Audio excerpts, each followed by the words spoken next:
Welcome, everyone, to Play the Kids. We are sponsored by Roughneck Scarves and part of the Beautiful Game Network.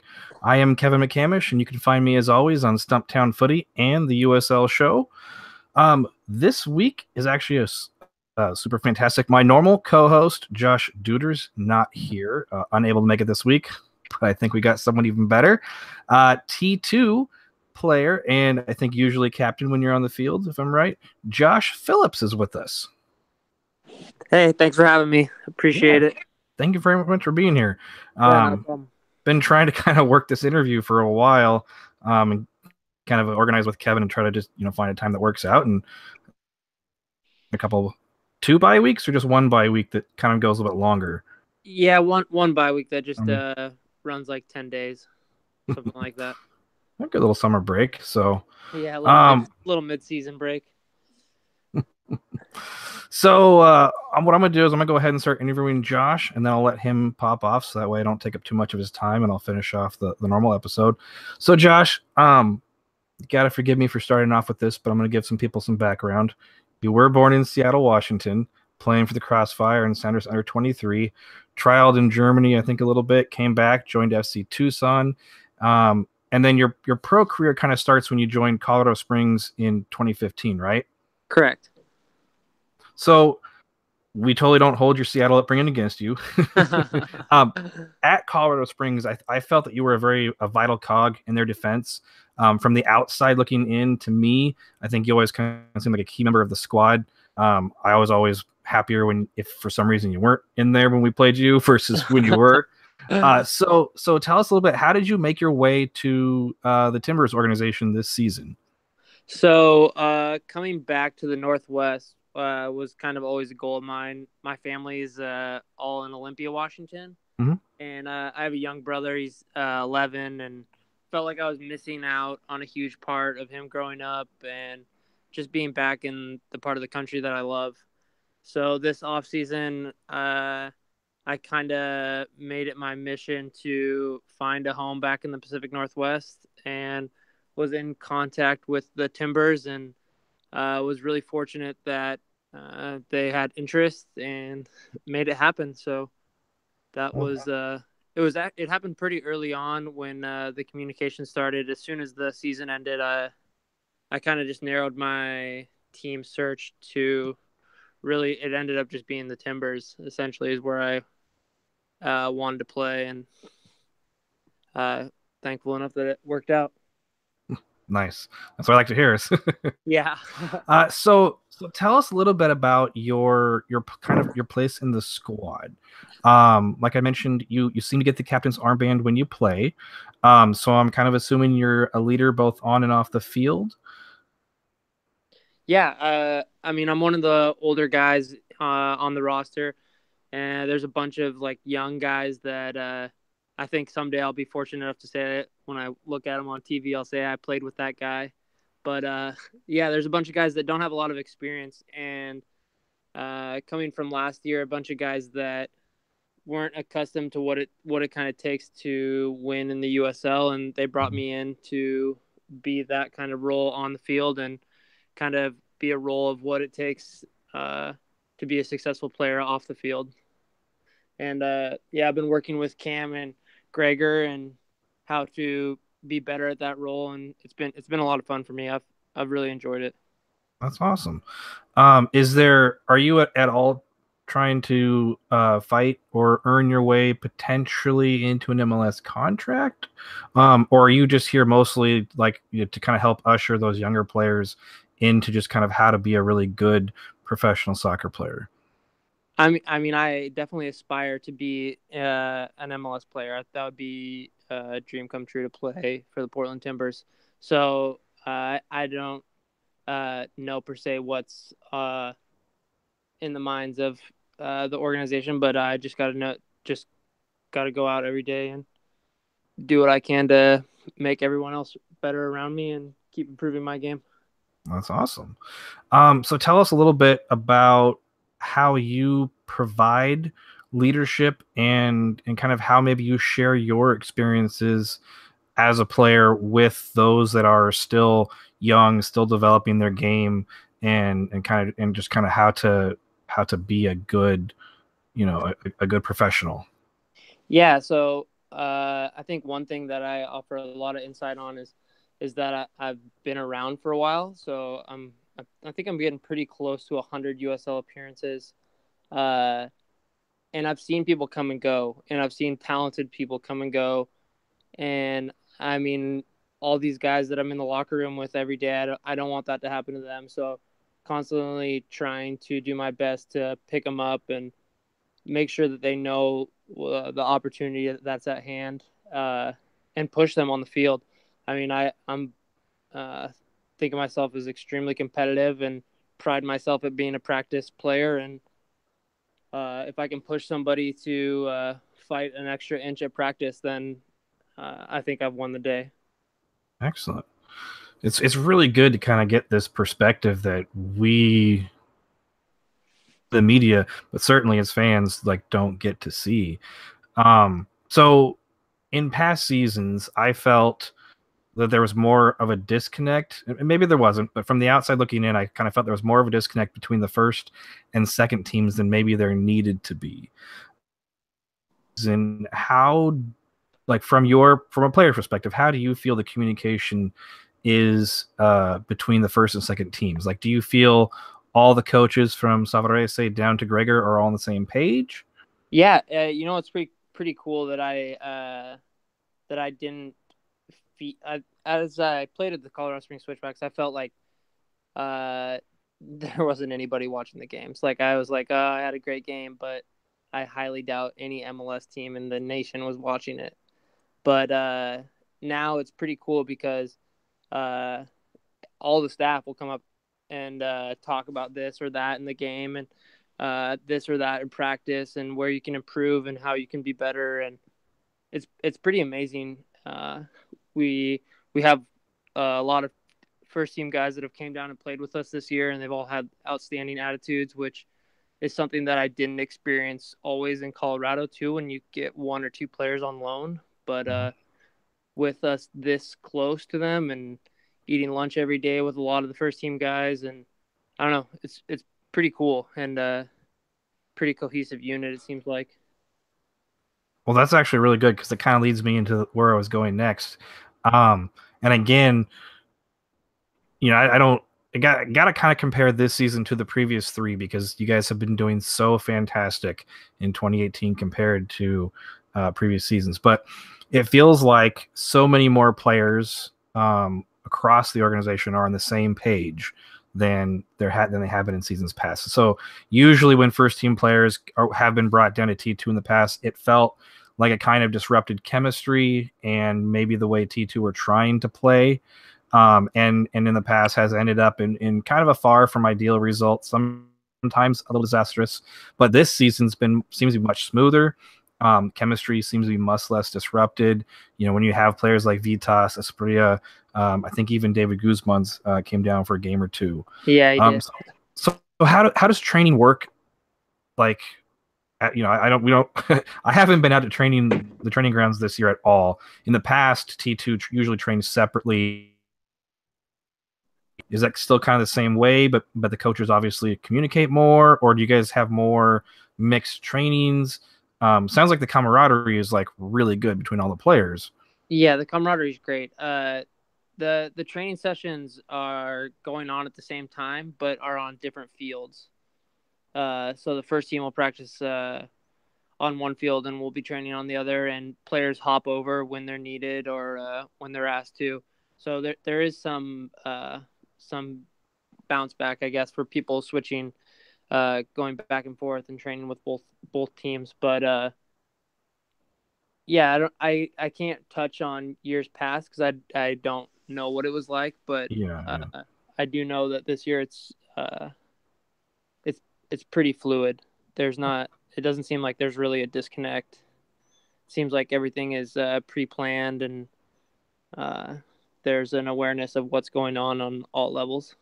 That's really good. Yeah, because I mean, in seasons past, like when I had gone to training, it was usually the first team trained, on either the grass field or the turf field, and then T2 didn't train until after they were done and off the field, so they weren't at the same time. So even training the same. You there? They are doing this season, whether it's Cam or the organization as a whole. You're cutting out on me there, Kevin.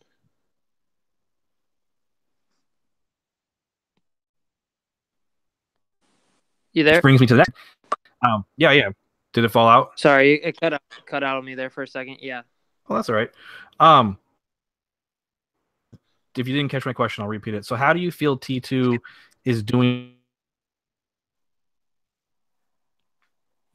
You're still cutting out, Kevin. Oh my goodness. Is it needs to achieve this year?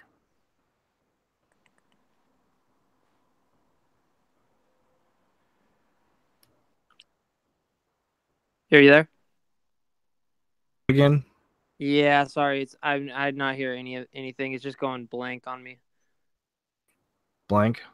Yeah, I can hear you now. All And then right. when you started to read off the question, it just went. And I know. I'm sorry.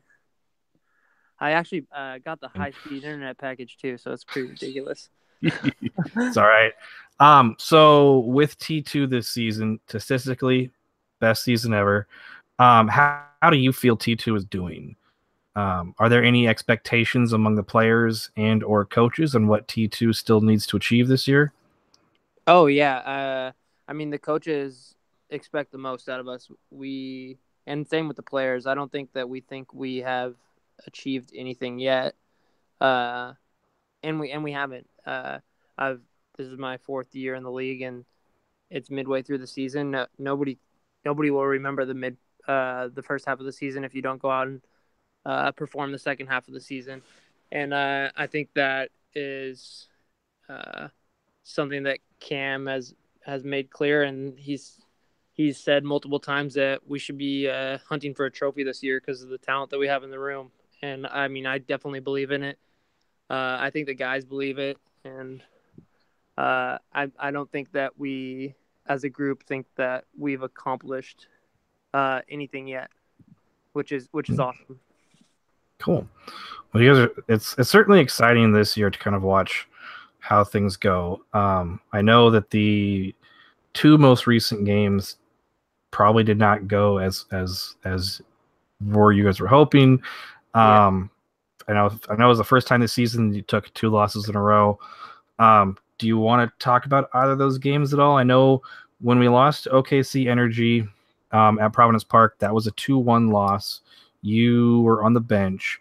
The other game, when your previous team came to Merlot Field, I believe you were on there for 80 minutes. That one, it's not as much, not a little bit worse of a loss. Yeah, that was a Understand? bad loss. Yeah. Uh, If we could talk about other things, it'd be better. But if you want to dive into it, we can.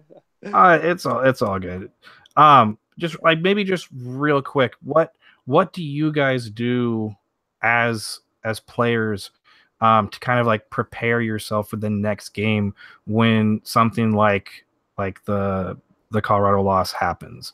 How do you guys prepare, and what do you guys try to do to make the next game the result much better?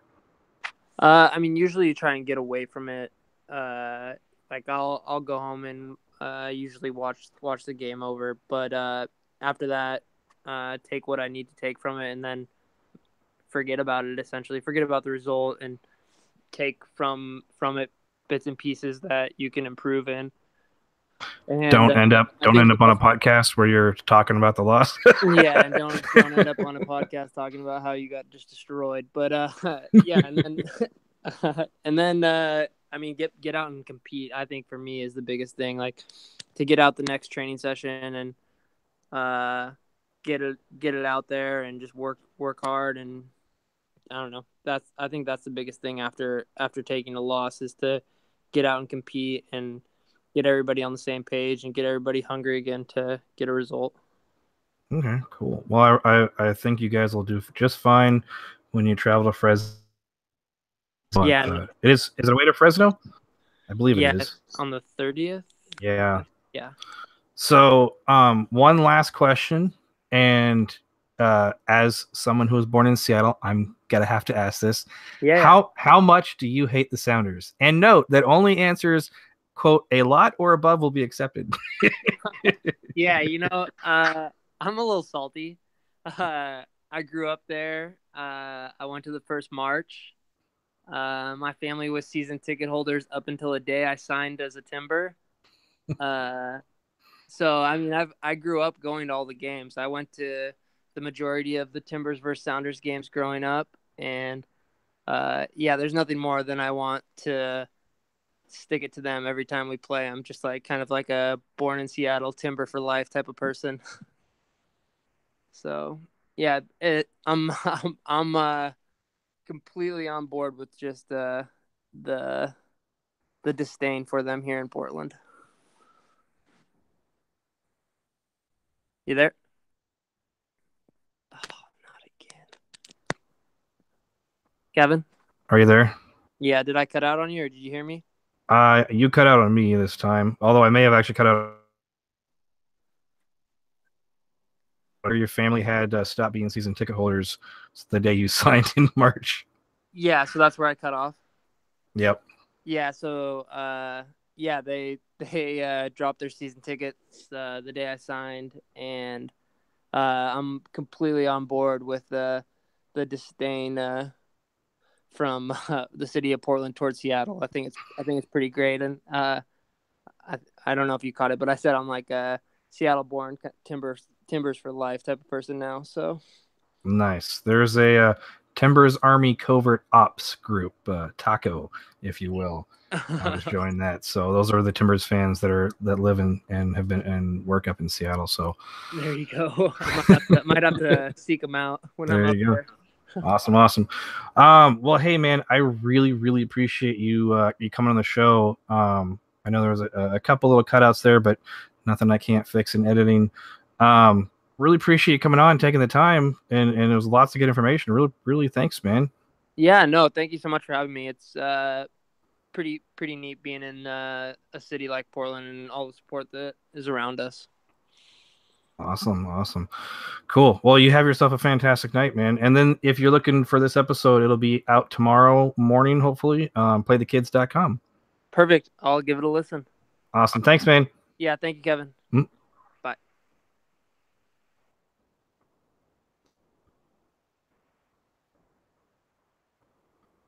All right. So that was Josh Phillips. And again, thank you so much for coming on. Super awesome. So that was super exciting, but let's get through the rest of news. Since I know we had spoke a little bit about losses, that does bring T2 from second to fourth after not picking up any real points at home, unfortunately. Had they gotten the 6 points on offer, they'd still be in second place, but only 2 off the top. As I spoke last episode, the Monarchs have an unfortunate coaching situation, and it does appear to have been affecting them as they have struggled. They picked up another loss. So I think they only gained 1 or 3 points instead of 6. Phoenix, however, they gained 6 points. They defeated Vegas and Tulsa a combined 7-0. So they are now the ones in second. They sit 3 off the top. Sacramento jumped us for third with 3 points gained. They only had a 1-0 win and a 1-0 loss in league play. But unfortunately, they were able to grab third real quick. And behind T2, from fifth down, the table is really kind of clogging up. 4th through 10th, only separated by 6 points. Swope Park Rangers right behind us, 5th place, only 1 point behind. They do have a game in hand. So hopefully when T2 travel to Fresno, can pick up a win there. And I think we've got some home games after that will provide us a good opportunity to kind of catch back up. So even though T2 did unfortunately lose twice, we still lead the league in shutouts. The whole defense, Josh Phillips, Mangles, McIntosh, the whole defense, everybody's still doing very well. Really the only blowout loss I think we've had is that 4-1 loss to Colorado. I don't particularly count the 4-2 loss to Salt Lake Monarchs a blowout, because I think for me it's like 2 goals or more kind of a thing. Anywho, getting into semantics. T2 still up there, 4th place, still in the playoff hunt. plenty of the season to go. I think we're just starting to approach the halfway point. Gosh darn it, computer.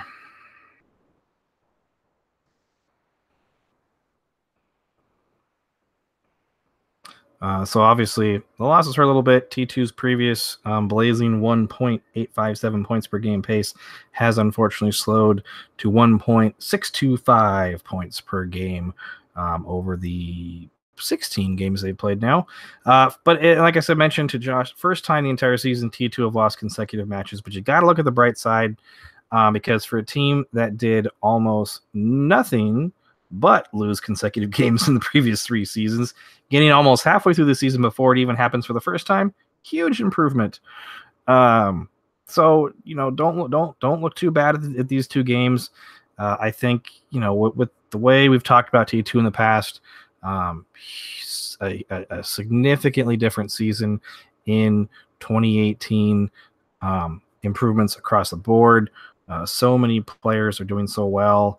And in the fact, I think that some of the players are performing so well, like, Savarese is taking notice, and, these first team guys that were signed or first team signings that were loaned down, I think when you're a little bit thin with the World Cup and injuries, they're starting to get the looks, they're starting to get the bench on the first team. But that provides an opportunity for the players that have not played as much with T2 to kind of get in there and get some minutes, and I think we'll see things turn around. Like I mentioned, T2 lost at Providence Park to Oklahoma City Energy 2-1. I don't want to go into too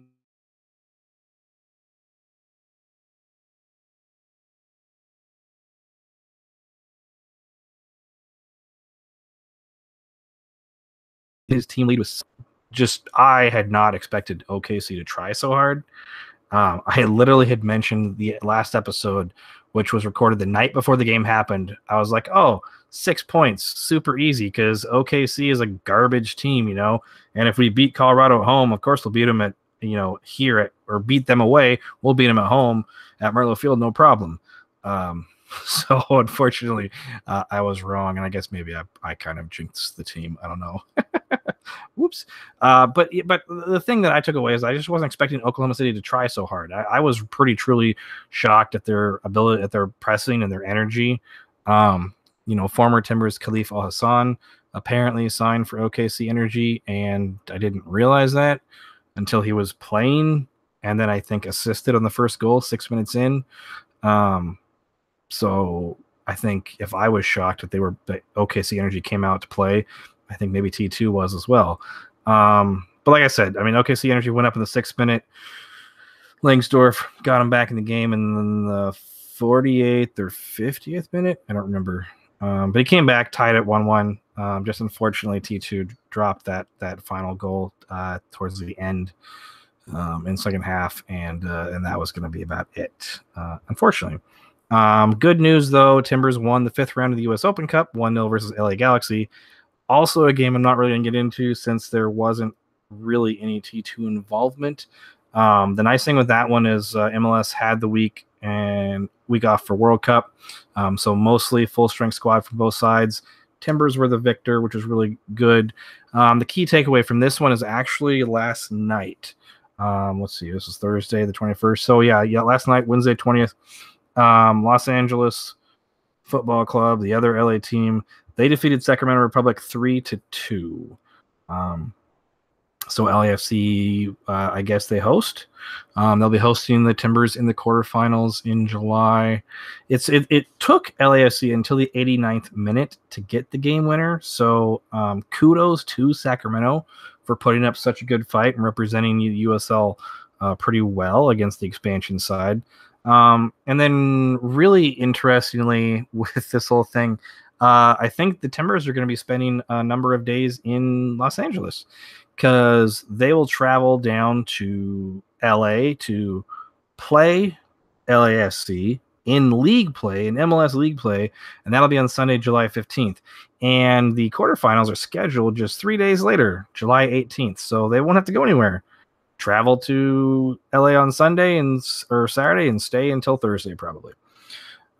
So there's that. And I really hope the Timbers do very well in the U.S. Open Cup. It would be nice to see a trophy, particularly the U.S. Open Cup, which I don't think we've gotten yet. I don't remember which season specifically it was, but there was a season where the Timbers made the semifinals. Maybe it was 2013, if I remember right, and RSL knocked us out just like they did in the Western Conference Finals. I think that was the year RSL really had a number. But I digress. After that, the other game, T2 unfortunately lost 4-1 to Colorado Springs Switchbacks, and that was at Merlot Field. Again, it's a team that has had their struggles, Colorado that is, I guess they seem to be wanting to climb up out of the non-playoff side and get into the playoff side. It was a team, I think, both them and Oklahoma City fell well under their expectations this season so far, but somehow they came to Merlot and delivered.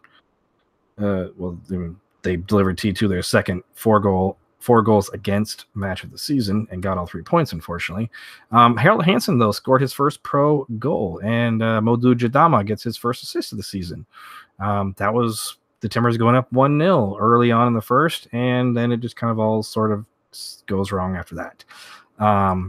Colorado Springs, I think, didn't score any of their goals until the second half. I think T2 brought it 1-0 at the break, but unfortunately it was not a good second half. And so, like Josh said, you got to kind of, as a player, they try not to try not to think about it, learn from your mistakes, and move on.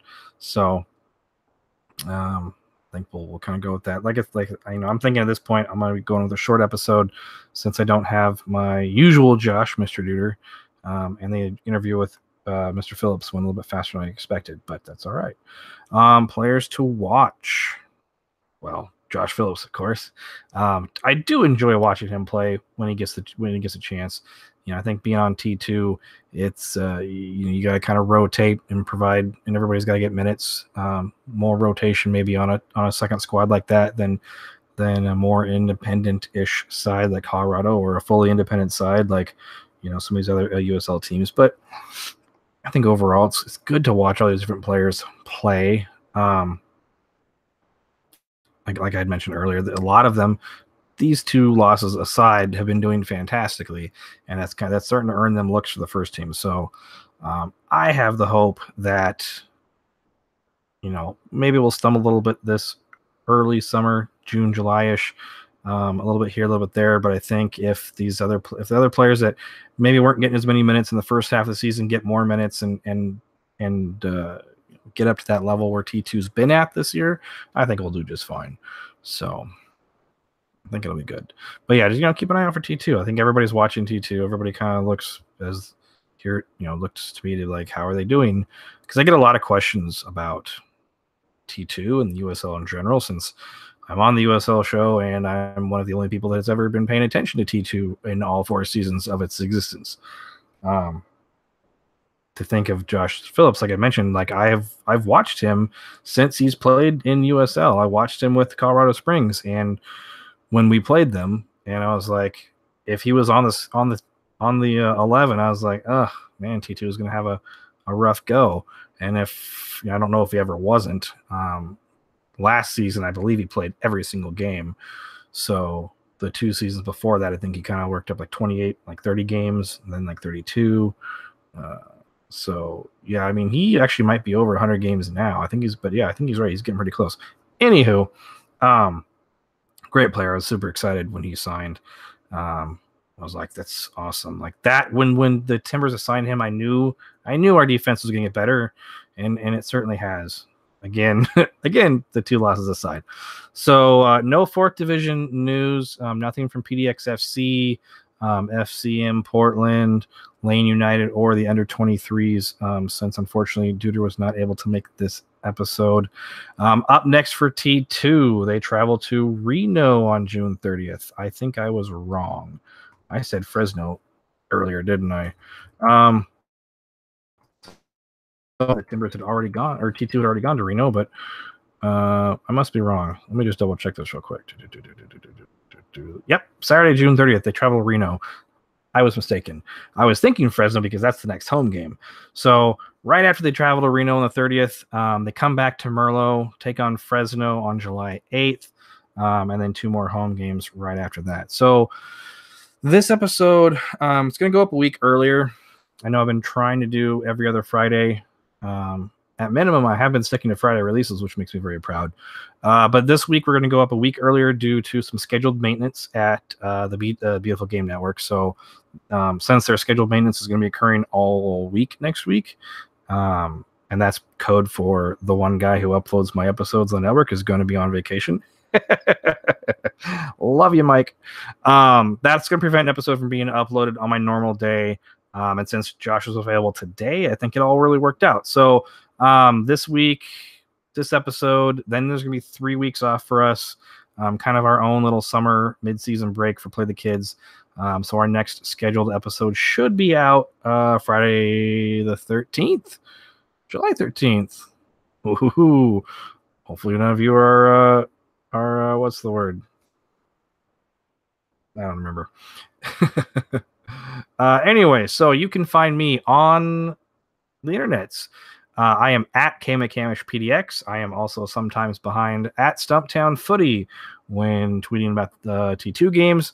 You can also find me at the USL Show, at PTK Podcast, and Josh can be found behind at Joshua R. Duder, and usually sometimes behind the PDX FC Twitter account. And again, huge thanks to Josh Phillips for coming onto the show. Tons of fun. Thank you very much to our sponsor, Roughneck Scarves, the official scarf supplier of MLS, USL, and US Soccer. Get your custom scarves for your group or team at roughneckscarves.com. And of course, thanks to the Beautiful Game Network, where you can find us, Play the Kids, on bgn.fm or playthekids.com. And don't forget to subscribe using links on our website. You can subscribe via iTunes, Google Play, or Stitcher via playthekids.com. And one thing I forgot to mention to Josh, I've got a fat stack of Play the Kids stickers. So next time I am at the stadium, I will drop a couple stickers off and make sure they get to you, and you can give them to a couple of your teammates as well. So again, thank you very much for Josh. Thank you to our sponsor, Roughneck, Beautiful Game Network. I hope everyone enjoyed this episode as short as it was. Again, thank you very much for listening, and everybody have a fantastic rest of June and mid-July.